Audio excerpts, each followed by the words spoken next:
بگرداب بلا افتادہ کشتی، ضعیفان شکستہ رات پشتی، بحق خواجہ عثمان ہارون مدد کن یا معین الدین چشتی، از پہ صدر الافاضل شیخ من بدر منیر، کیجئے امداد ہم سب کی یا غوث اعظم دستگیر۔ کچھ عرض و معروض سے قبل نہایت ادب و احترام کے ساتھ اپنے آقا و مولا حضور تاجدار مدینہ قرار قلب و سینہ، مشک و عنبر سے زیادہ معطر ہے جن کا پسینہ، روحی فدا جناب احمد مجتبی محمد مصطفیٰ مجتبی مرتضیٰ صلی اللہ تعالی علیہ وسلم کی بارگاہ بے کس پناہ میں درودوں کی ڈالی محبت کی تھالی میں سجا کر پیش کریں۔ پڑھیں بآواز بلند درود پاک، اللہم صلی علی سیدنا شفیعنا حبیبنا نبینا مولانا محمد بارک وسلم، صلو علیہ صلاۃ و سلام علیک یا رسول اللہ صلی اللہ تعالی علیہ وسلم۔ ایک مرتبہ اپنی دستور اور اپنے رواج کے مطابق درود پاک کا نذرانہ پیش کر لیں۔ پڑھیں درود پاک، اللہم سیدنا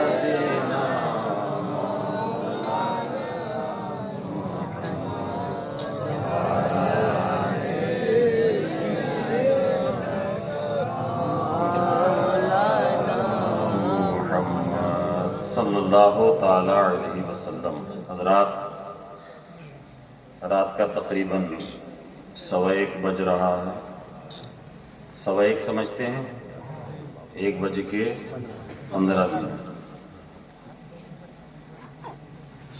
سردی بھی کافی ہے۔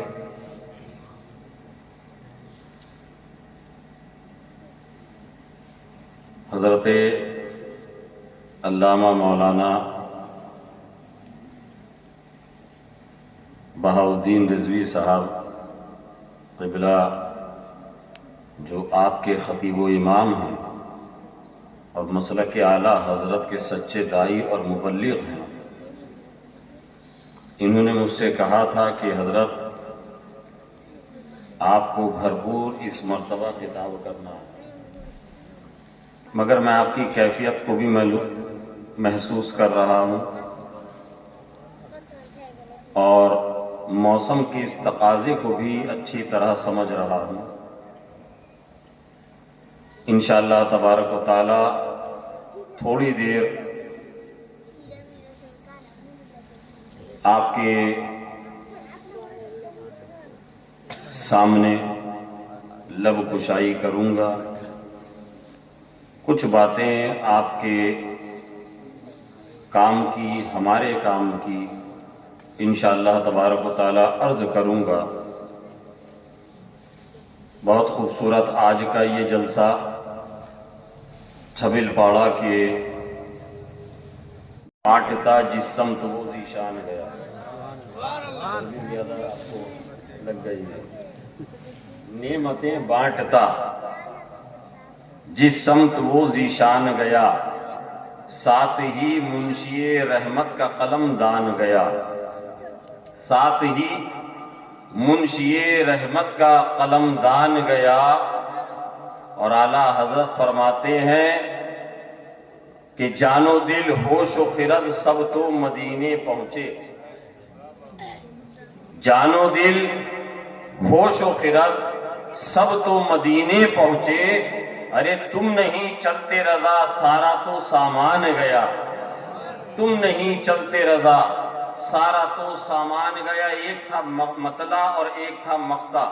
اب ان دونوں مطلع اور مقطع کے درمیان میں عقیدہ اعلیٰ حضرت نے دیا، مولانا بہاؤالدین صاحب اعلیٰ حضرت نے عقیدہ دیا۔ اعلیٰ حضرت فرماتے ہیں کہ انہیں جانا، کہیے سبحان اللہ، انہیں جانا انہیں مانا، نہ رکھا غیر سے کام، انہیں جانا انہیں مانا، نہ رکھا غیر سے کام۔ ارے للہ الحمد میں دنیا سے مسلمان گیا، للہ الحمد میں دنیا سے مسلمان گیا، نعمتیں بانٹتا جس سمت وہ ذیشان گیا۔ حضرات، قرآن عظیم کی جس آیت کریمہ کی میں نے تلاوت کا شرف حاصل کیا، رب تبارک و تعالیٰ نے ارشاد فرمایا لقد کان لکم فی رسول اللہ اسوۃ حسنہ، بے شک تمہارے لیے رسول پاک صلی اللہ تعالی علیہ وسلم کی زندگی پاک بہترین نمونہ ہے، بہترین آئیڈیل ہے۔ بالکل آسان اس کا مطلب، کوئی بھی انشاءاللہ کوئی سخت زبان کا استعمال میں نہیں کروں گا، نہ میں اس کا عادی ہوں، کیونکہ ہمیں آپ کے لیے بلایا گیا ہے۔ اگر آپ میری زبان کو نہ سمجھ سکے تو میرا یہاں آ کر کوئی فائدہ نہیں۔ آسان سے آسان لفظوں کے ساتھ انشاءاللہ اپنی بات آپ تک پہنچاؤں گا۔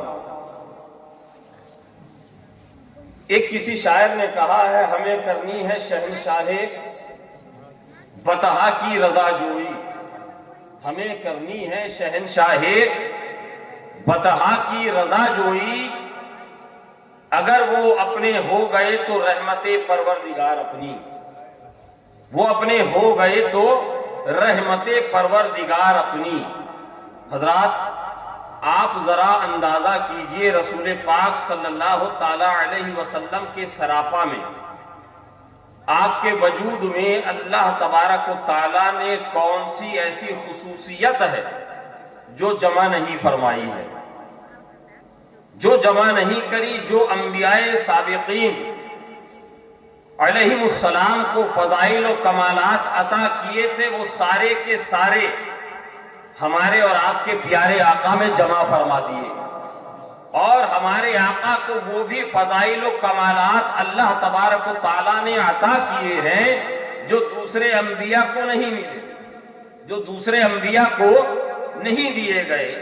آپ شان مصطفیٰ صلی اللہ علیہ وسلم کو ملاحظہ کریں کہ ہمارے اور آپ کے امام سرکار اعلیٰ حضرت نے ایک حدیث پاک کو یوں نقل کیا اور یوں بیان کیا کہ ہمارے اور آپ کے پیارے آقا جناب محمد رسول اللہ صلی اللہ تعالی علیہ وسلم ہجرت فرمانے کے بعد مدینہ شریف کی وادی میں ٹہلتے ہوئے جا رہے ہیں، ساتھ میں صحابہ کرام بھی ہیں، ساتھ میں حضور کے دوست بھی ہیں، اصحاب بھی ہیں۔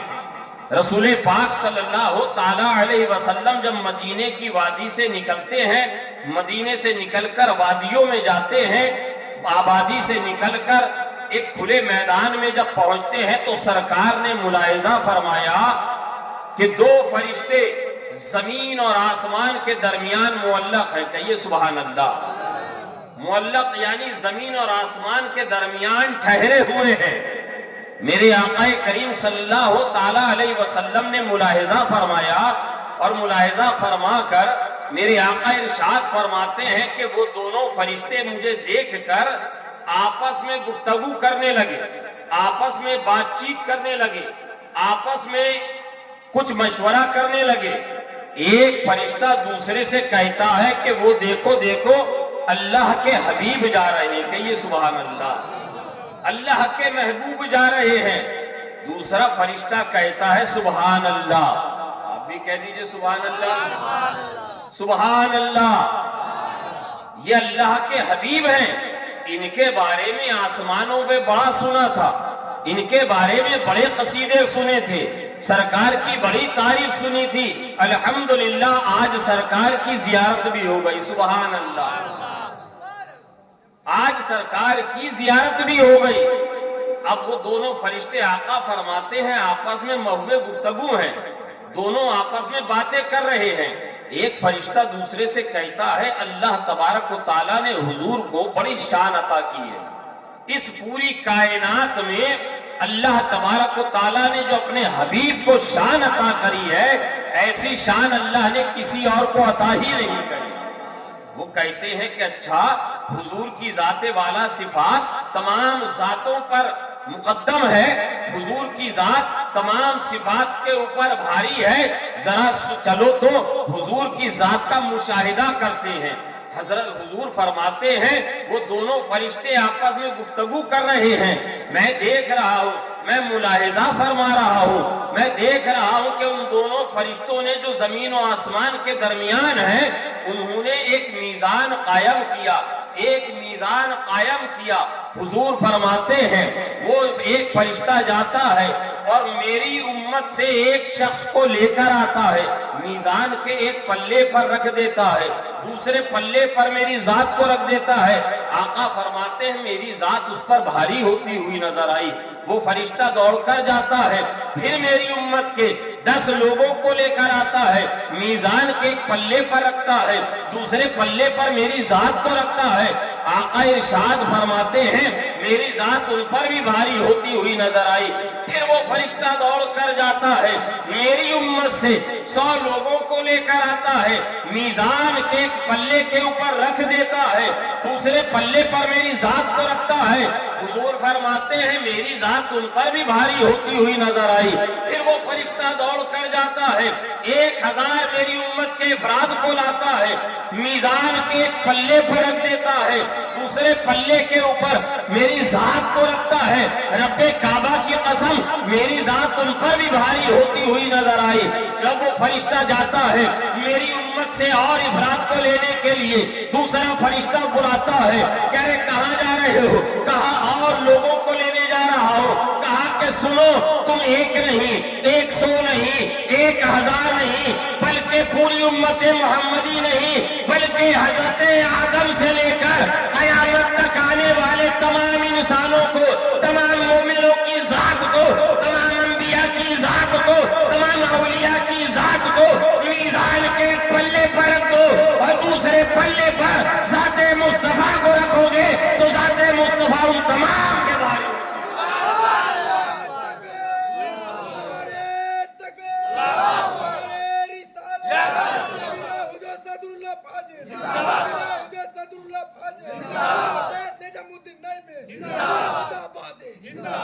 حضور اعلیٰ حضرت فرماتے ہیں واہ کیا جود و کرم ہے شہ بتہا تیرا، نہیں سنتا ہی نہیں مانگنے والا تیرا، ارے فرش والے تیری شوکت کا علو کیا جانے، ارے خسروا عرش پہ اڑتا ہے فریرا تیرا، خسروا عرش پہ اڑتا ہے فریرا تیرا۔ اے چھبل پاڑا کے نوجوانوں میری بات غور سے سننا، آج ہمارے خلاف ایک ماحول بنایا جا رہا ہے، ہمارے اور آپ کے اور پوری دنیا کے مسلمانوں کے خلاف مفتی اشرف صاحب ایک ماحول، ایک پروپیگنڈا بنایا جا رہا ہے اور باقاعدہ اس کے اوپر بڑی بڑی تنظیمیں اور بڑے بڑے سنگٹھن اور بڑے بڑے سنگٹھن لگے ہوئے ہیں کہ اس روئے زمین پر مسلمانوں کو کیسے بدنام کیا جائے، مسلمانوں کو کیسے بدنام کیا جائے۔ یاد رکھیے گا اسلام دہشت گردی کا مذہب نہیں ہے، اسلام دہشت گردی کو ختم کرنے والا مذہب ہے، کہیے سبحان اللہ۔ ابھی پچھلے مہینے دہلی کے اندر ایک حادثہ ہوا، ہم کھلے طور پر، علماء کرام یہاں تشریف فرما ہے، ہم کھلے طور پر اس حادثے کی اور اس سانحے کی مذمت کرتے ہیں اور وہ نام نہاد چاہے میڈیا کے ذریعے سے نام لایا گیا ہو یا جس وجہ سے بھی نام لایا گیا ہو، ہم کھلے طور پر اس واقعے کی مذمت کرتے ہیں اور ہم علل اعلان کہتے ہیں کہ اس دہشت گردانہ رویے سے نہ اسلام کا کوئی تعلق کل تھا، نہ آج ہے، نہ صبح قیامت تک ہوگا۔ پیغمبر اعظم صلی اللہ تعالی علیہ وسلم کی تعلیمات ہی واحد ایک ذریعہ ہے جو پوری کائنات سے دہشت گردی کا خاتمہ مکمل طور پر کر سکتا ہے۔ اس روئے زمین سے ناانصافی کو ختم کرنا ہے، اس روئے زمین سے دہشت گردی کو ختم کرنا ہے، اس روئے زمین سے انسانوں مظلوموں کے اوپر ہونے والے مظالم کو ختم کرنا ہے۔ اگر تمہیں یہ ساری چیزوں سے روکنا ہے اور ان کا روک تھام کرنا ہے، سد باب کرنا ہے، تو اس کا طریقہ تمہیں دنیا کی لائبریری میں نہیں ملے گا، اگر ملے گا تو ذات مصطفیٰ میں ملے گا، بارگاہ مصطفیٰ میں ملے گا۔ ذرا یاد تو کیجئے، علماء کرام یہاں تشریف فرما ہے، آپ ذرا اپنی تاریخ کو یاد کیجئے۔ ابھی ہمارے آقا نے اعلان نبوت نہیں فرمایا ہے، ابھی حضور نے اعلان نبوت نہیں فرمایا ہے، برسات کا وقت ہے، خانہ کعبہ میں مکہ شریف کے اندر ایک سیلاب آتا ہے، اور سیلاب اتنا زور کا تھا جس کو آپ کے بنگال میں بوننا بھاسا کہتے ہیں، بوننا کہتے ہیں، بوننا بولتے ہیں، جس سے آبادیاں تباہ ہو جاتی ہیں، مکان ڈھہ جاتے ہیں، بہہ جاتے ہیں، پانی کا ایسا ریلا آتا ہے، پانی کا ایسا سیلاب آتا ہے کہ جس سے فصلیں بھی برباد ہو جاتی ہیں۔ تاریخ بتاتی ہے، حضرت علامہ پیر کرم شاہ ازہری رحمت اللہ علیہ نے ضیاء النبی کے اندر سیرت مصطفیٰ پر لکھے جانے والی آپ کی بڑی مشہور زمانہ کتاب ضیاء النبی کے اندر اس کو نقل کیا ہے، کوٹ کیا ہے۔ فرماتے ہیں کہ اعلان نبوت سے پہلے مکے کے اندر بہت شدید بارش ہوئی اور بہت شدید سیلاب آ گیا، اس کی وجہ سے اتنا شدید سیلاب کہ جو خانہ کعبہ کی جو چوہدی تھی، باؤنڈری تھی، وہ اس سے مسمار ہو گئی، اس سے وہ ٹوٹ گئی، اور خانہ کعبہ کی دیوار کو بھی کافی نقصان پہنچا، اس کی عمارت کو بھی بہت نقصان پہنچا۔ یاد رکھیے گا، یہ اس دور کی بات ہے جب تک قبلہ اول بیت المقدس تھا، خانہ کعبہ یہ کعبہ تھا، اللہ کا گھر تھا، مگر یہاں پر بت تھے، یہاں بتوں کو نصب کر دیا گیا تھا، اور اس کو بتوں سے پاک کرنے والے ہمارے آپ کے پیارے آقا ہیں۔ جب خانہ کعبہ کی عمارت کو نقصان پہنچا تو مکے کے تمام بڑے بڑے قبیلوں نے بیٹھ کر ایک میٹنگ کری کہ خانہ کعبہ، یاد رکھیے گا کہ وہ آگ کو پوجنے والا ہے، کوئی پتھروں کو پوجنے والا ہے، کوئی دریاؤں کو پوجنے والا ہے، کوئی سورج کو پوجنے والا ہے، کوئی چاند کو پوجنے والا ہے، معبودان باطل کی پرستش کرنے والے مکے کے لوگ تھے، مگر اس کے باوجود کعبے کو بڑا معظم سمجھتے تھے۔ کہیے سبحان اللہ۔ کعبے کی عظمت ان کے بھی سینوں میں تھی، کعبے کے وقار پر اس کی عظمت کو وہ بھی جانتے تھے کہ یہ کوئی روئے زمین پر معمولی گھر نہیں ہے، بلکہ حضرت ابراہیم کا تعمیر کیا ہوا یہ اللہ کا وہ مقدس گھر ہے جسے کعبہ کہا جاتا ہے۔ اس کی دیوار، اس کی عمارت کو نقصان پہنچا، سب لوگوں نے متفقہ طور پر رائے پاس کی کہ سب لوگ مل کر خانہ کعبہ کی از سر نو تعمیر کریں گے۔ کعبے کی دوبارہ تعمیر ہو رہی ہے، کعبے کی عمارت بنا دی گئی، وہ گھر بنا دیا گیا جس جگہ آج خانہ کعبہ موجود ہے۔ کعبے کی عمارت بن گئی، باؤنڈری بنا دی گئی۔ اب آخر میں حضرت پیر کرم شاہ ازہری رحمت اللہ علیہ فرماتے ہیں، آخر میں خانہ کعبہ میں جو ایک پتھر لگا ہوا ہے، جو اس میں نصب کیا گیا ہے، اس پتھر کو کہتے ہیں حجر اسود۔ آپ لوگوں نے دیکھا ہوگا، مولانا بہاؤالدین صاحب الحمدللہ عمرہ کر کے آئے ہیں، انہوں نے بوسہ بھی لیا ہوگا الحمدللہ۔ وہ بڑا مقدس پتھر ہے، جنت سے آیا ہوا پتھر ہے، اور وہ پتھر کی خصوصیت یہ تھی کہ جب حضرت ابراہیم خانہ کعبہ کی تعمیر کر رہے تھے نا، تو جیسے آج ایلیویٹر اور لفٹ اپنا کام کرتی ہے کہ دھیرے دھیرے انسان کو اونچائی پر لے کر جاتی ہے، کرین سوئچ دبائیے، اپنی ڈولی کو لے کر وہ اوپر چلا جاتا ہے۔ وہ جنت کا پتھر جیسے جیسے خانہ کعبہ کی دیواریں اونچی ہوتی جاتی، حضرت ابراہیم علیہ السلام اس پر کھڑے تھے، وہ پتھر اوپر ہوتا چلا جاتا۔ کہیے سبحان اللہ۔ وہ اوپر ہوتا چلا جاتا، اس پتھر کو لگانے کی باری آئی۔ اب یہاں پر سارے قبیلوں میں اختلاف ہو گیا، کوئی قبیلہ کہتا کہ میرا قبیلہ بڑا ہے، میرا قبیلہ یہ کام انجام دے گا، کوئی کہتا کہ ہمارے قبیلے کے اندر جنگجو سردار زیادہ ہیں، اس نیک کام کو ہمارا قبیلہ کرے گا۔ سارے لوگوں میں اختلاف ہو گیا۔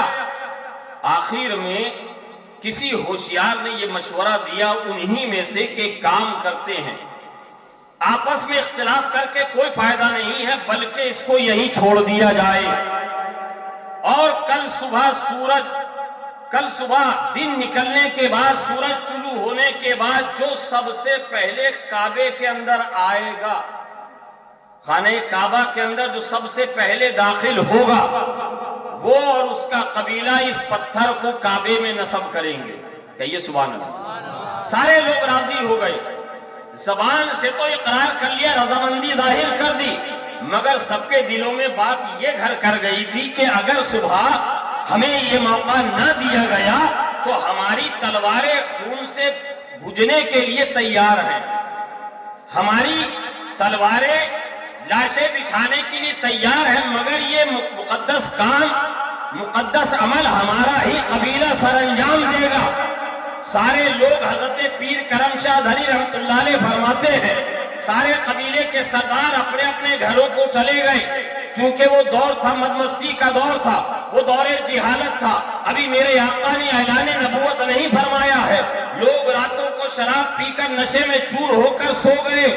صبح کو اللہ تبارک و تعالیٰ کی شان رحیمی جھومتی ہے اور سب سے پہلے کعبے میں آنے والی ذات کوئی اور نہیں بلکہ چھبیل پاڑا کے غیور مسلمانوں تمہارے اور ہمارے آقا کی ذات ہے. کہیے سبحان اللہ.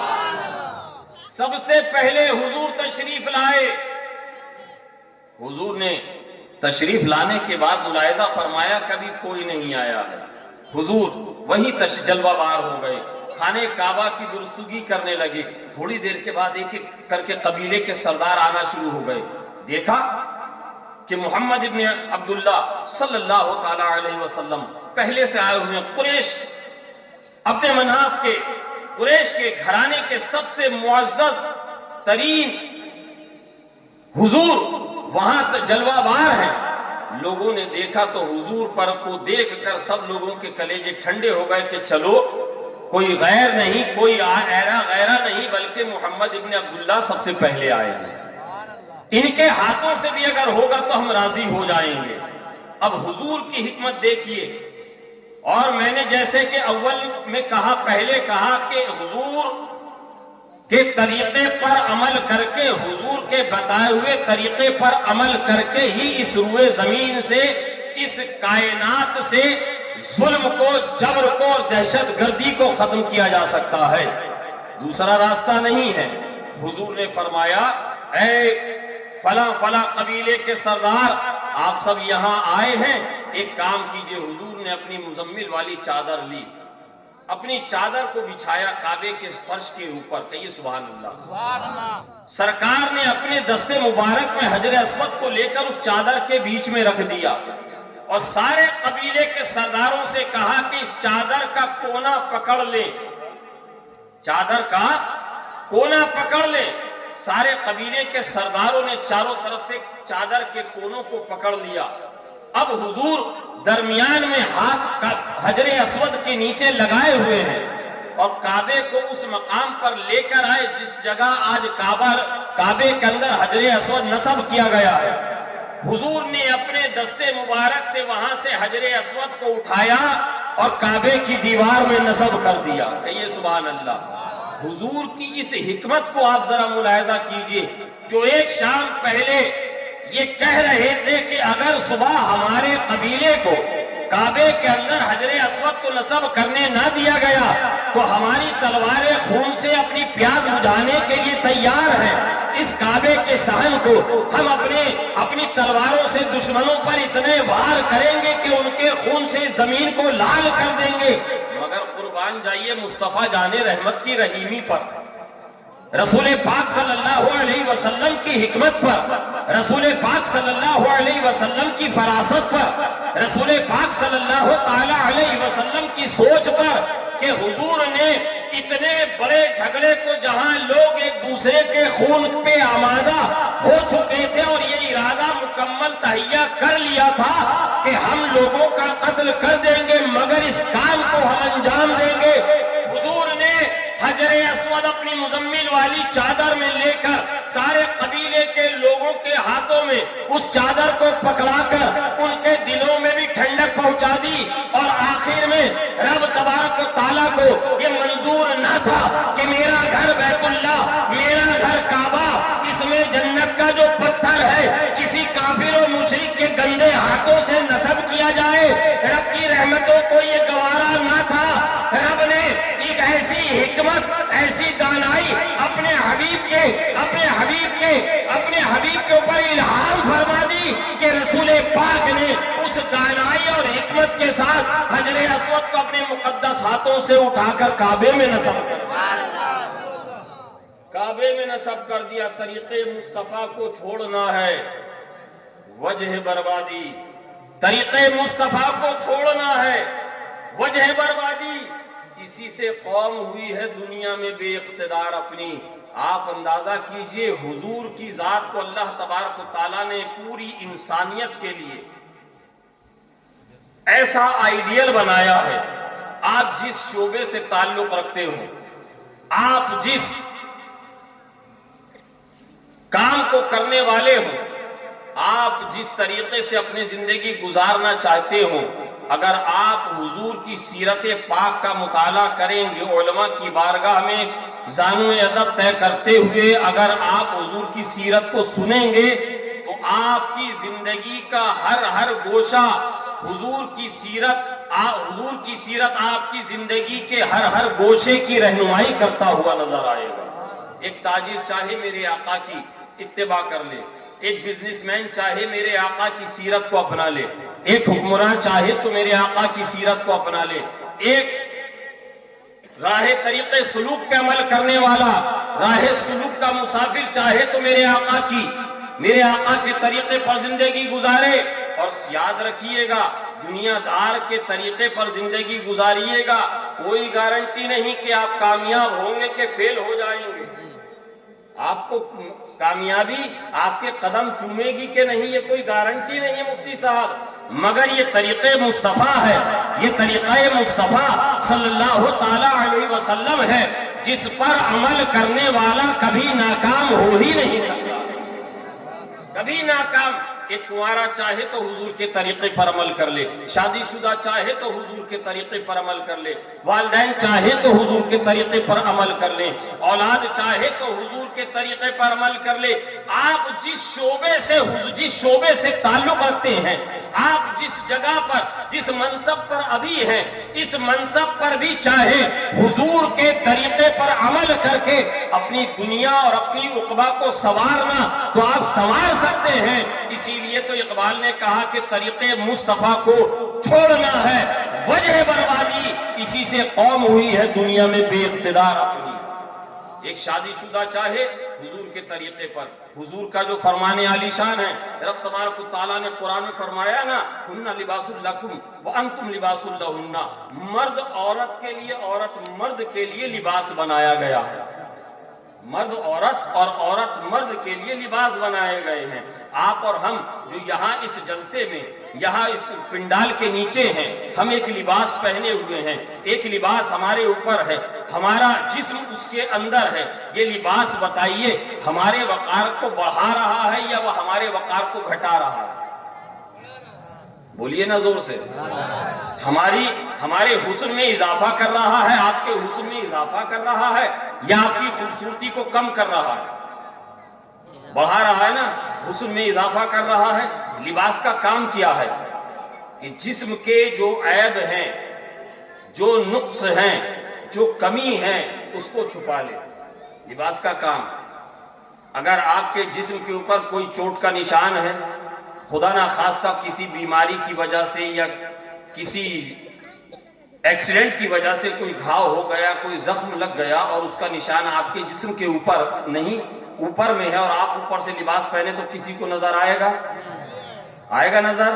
نہیں آئے گا۔ کیوں؟ کیونکہ لباس نے آپ کے جسم کے عیب کو چھپا رکھا ہے، آپ کے جو اندرونی عیب ہیں، کمی ہے، اس کو چھپا رکھا ہے۔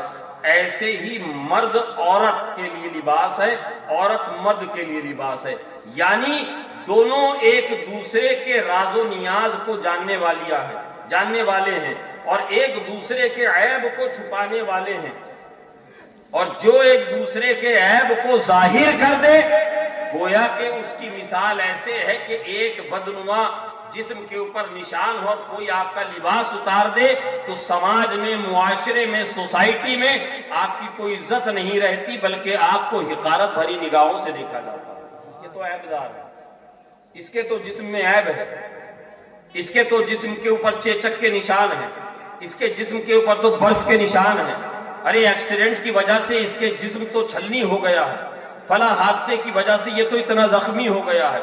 مگر جب لباس آپ نے پہن لیا تو لباس نے آپ کو اس عیب سے چھپا لیا، اس عیب سے چھپا لیا. یاد رکھیے گا حقوق زوجین جو ہے، میاں بیوی کے جو حقوق ہیں، آپ ذرا اندازہ کیجئے، حضور کی سیرت پاک کو دیکھیے. حضرت عائشہ صدیقہ رضی اللہ تعالی عنہا ام المومنین، تمام مومنوں کی ماں ہے، سارے مومنوں کی ماں ہے اور قیامت تک آنے والے مومنوں کی ماں ہے. ان سے پوچھا گیا اے ام المومنین حضرت عائشہ صدیقہ، ذرا یہ تو بتائیے کہ حضور کا اخلاق کیسا تھا، حضور کا اخلاق کیسا تھا.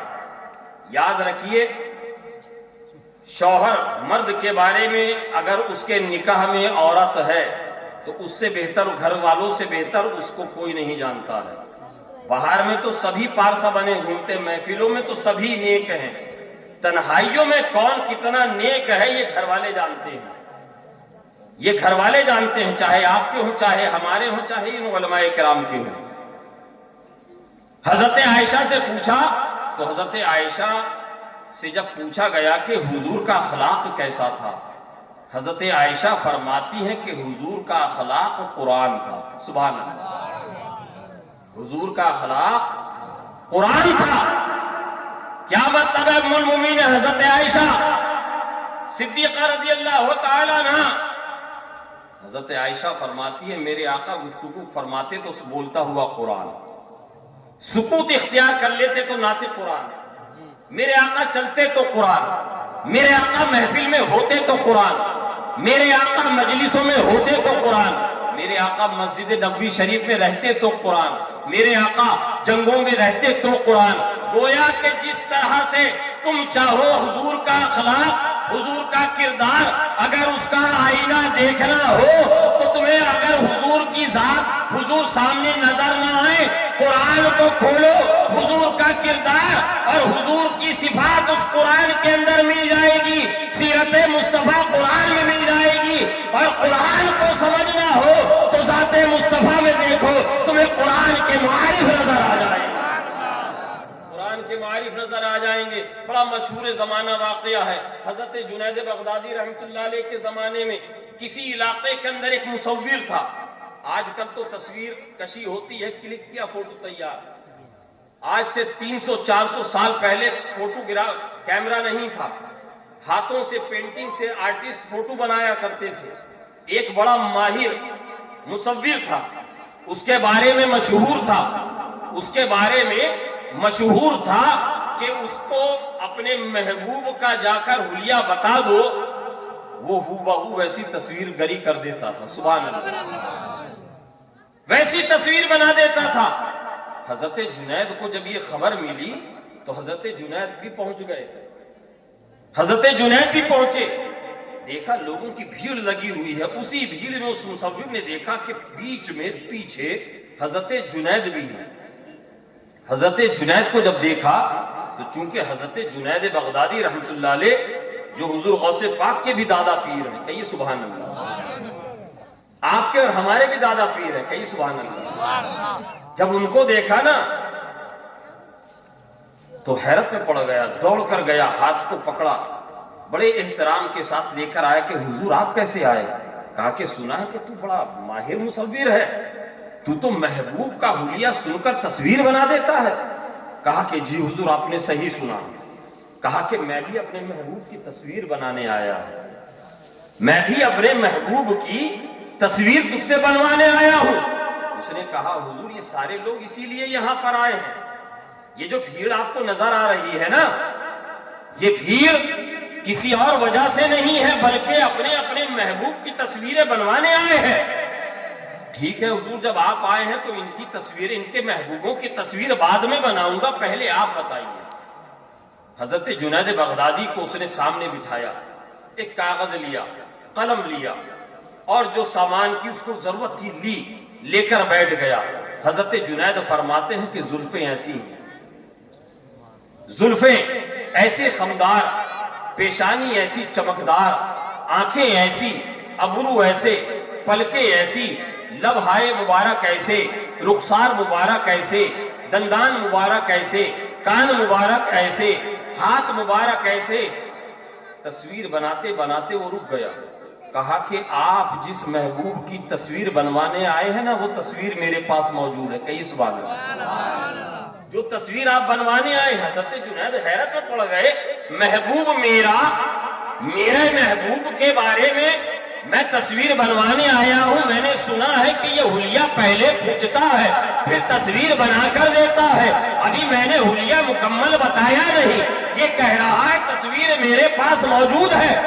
حضرت جنید نے حیرت زدہ ہو کر کہا کہ کہاں ہے؟ کہا حضور ایک منٹ رکیے، گیا وضو کیا اچھے سے، کہیے سبحان اللہ، وضو کیا اچھے سے، اندر کمرے میں گیا، لباس کو بڑھیا سے جھاڑا، خوشبو لگائی، ایک کتاب اوپر سے اٹھائی جو کئی کپڑوں میں لپٹی ہوئی تھی، سینے سے لگا کر لے کر آ گیا، سینے سے لگا کر۔ وہ تصویر بنانے والا، وہ مصور، وہ فوٹوگرافر، وہ آرٹسٹ، کہا کہ حضور آپ جس زلفوں کے بارے میں فرما رہے تھے نا، یہ دیکھیے واللیل اذا سجا، کہیے سبحان اللہ۔ جس چہرے کے بارے میں آپ کہہ رہے تھے نا الم نشرح لک صدرک والضحیٰ، یہ لکھا ہوا ہے۔ اے جو حضرت جنید آپ انہی کے بارے میں پوچھ رہے تھے نا؟ حضرت جنید مسکرا کے فرماتے ہیں ہاں یہی میرے محبوب ہیں، میں تو اپنے آقا کی تصویر بنوانے آیا تھا۔ کہا کہ حضرت جنید اللہ تبارک و تعالیٰ نے رسول پاک صلی اللہ تعالیٰ علیہ وسلم کے سراپے کو قرآن کے اندر نعت کی شکل میں ایسے نازل کر دیا ہے، اب قیامت تک عاشقوں کو جب حضور کی زیارت کی حاجت ہو قرآن کے پاروں کو کھول لے، حضور کی دیدار ہو جائے، حضور کا دیدار ہو جائے گا۔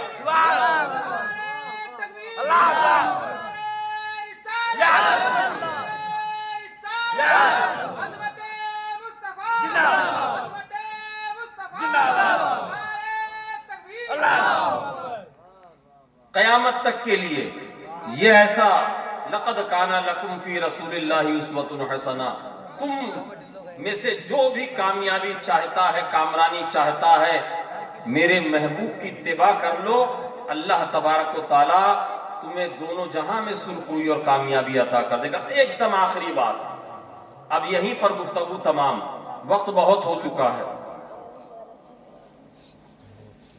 میں نے جیسے کہا کہ ہر شخص حضور کو اپنا آئیڈیل بنا لے اگر کامیابی چاہتا ہے، ایک اولاد، ایک والدین اور شادی شدہ زندگی گزارنے والے بھی حضور کی سیرت کو اپنا لیں، اس پر عمل کریں تو اللہ تبارک و تعالیٰ ایسا فضل فرمائے گا کہ ان کی دنیا اور آخرت سنور جائے گی۔ رسول پاک صلی اللہ تعالیٰ علیہ وسلم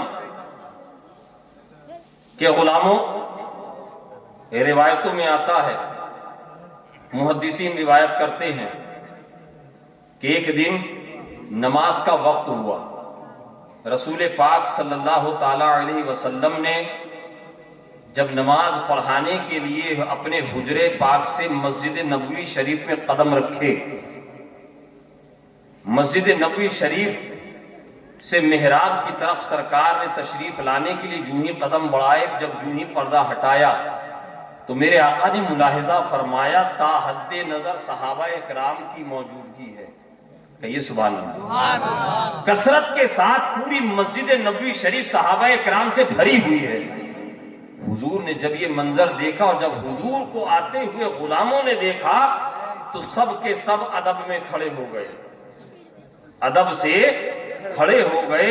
اس سے پتہ یہ چلا کہ حضور کو آتے ہوئے دیکھ کر، حضور کے آنے کی خبر پا کر، حضور کے آنے کے وقت میں غلاموں کا طریقہ یہ ہے کہ وہ تعظیم میں کھڑے ہو جاتے ہیں، کہیے سبحان اللہ، تعظیم کے لیے کھڑے ہو جاتے ہیں۔